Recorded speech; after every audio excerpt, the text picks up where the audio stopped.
We are a few weeks away from elections.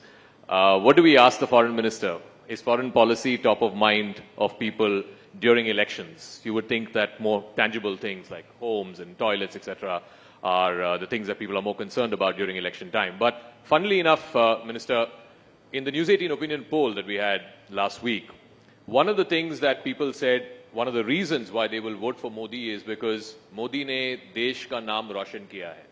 Modi has elevated the image of India substantially. Why do you think something that is not necessarily tangible, like foreign policy and foreign policy gains, has suddenly become a vote-determining issue? Well, first of all, let me say what a pleasure it is to be here with all of you. Look, to be honest, that answer doesn't surprise me. It doesn't surprise me because in the last 5 years, traveling around the country, I've seen this sentiment grow. And I attribute it to 2-3 factors. One, that there is a greater sense of pride in the nation about itself, you know.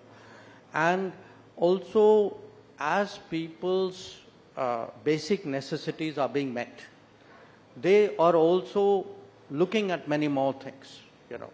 So they know today, for example, that the water connection will come, the electricity will come, the road will come, the health will happen, because they have seen that grow. So they're also, there's a kind of I would say, a new middle class thinking which is pervading through the society. The second is that you know, a lot of people today go out to work, go out on travel.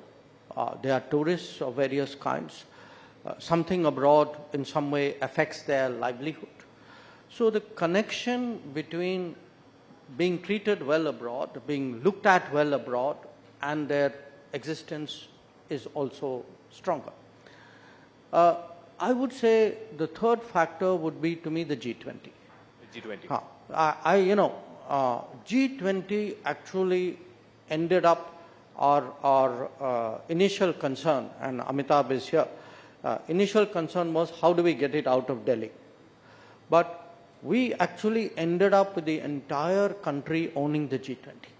That in very small towns, you know, I mean, people you would not think would have an interest in foreign policy, leave alone something as specific as G20. Actually, people had that sense with our G20, you know, it's a time to show our country to the world, people are coming.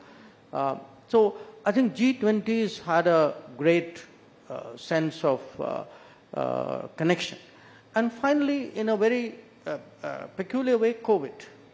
That what COVID did was, at different times, it's made us aware, you know, after all, the COVID came from outside. You know, we sent vaccines outside. At a critical moment, we got oxygen from outside. So somewhere that connect with the world, it's made people more aware.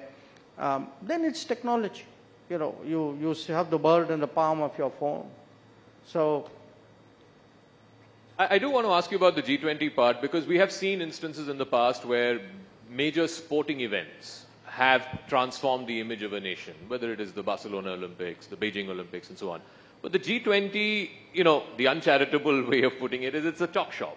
Why would that have permeated to the level of the Aam Aadmi and our Aam Aurat on the street in a way that it's lifted the image of India?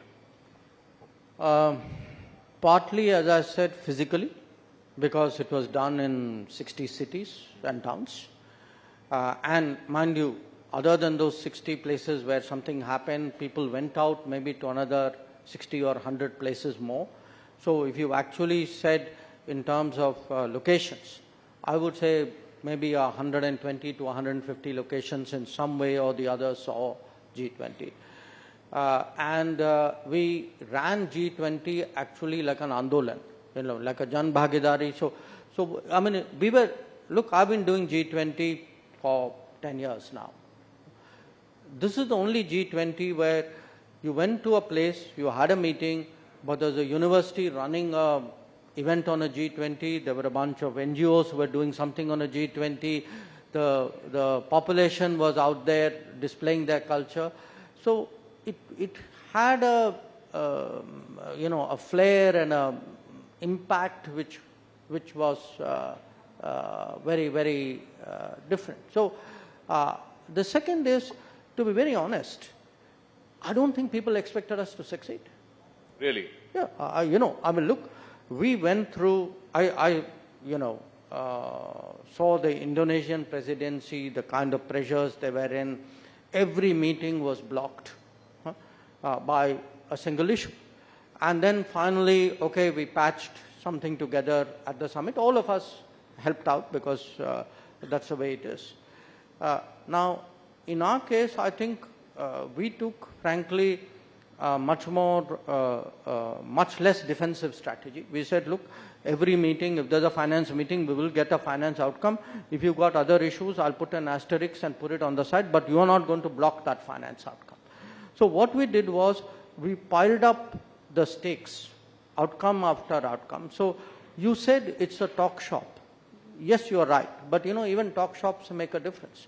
So when a talk shop, for example, ends up recommending to the World Bank that you need to reform as per a report which is coming out, or a talk shop says that digital public infrastructure is today a kosher concept and the rest of the world must adopt it for propagation. Don't write off the power of ideas and talking. Ultimately they move things.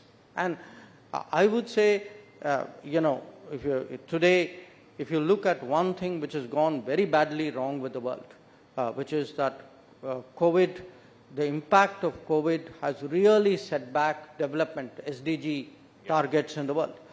The G20 brought the focus back. So, and people intuitively understand it, that people, they may not know the nuances, but they knew the pressures were on us, and they knew that we had to, get the outcome done at the summit, and I think they kind of get it.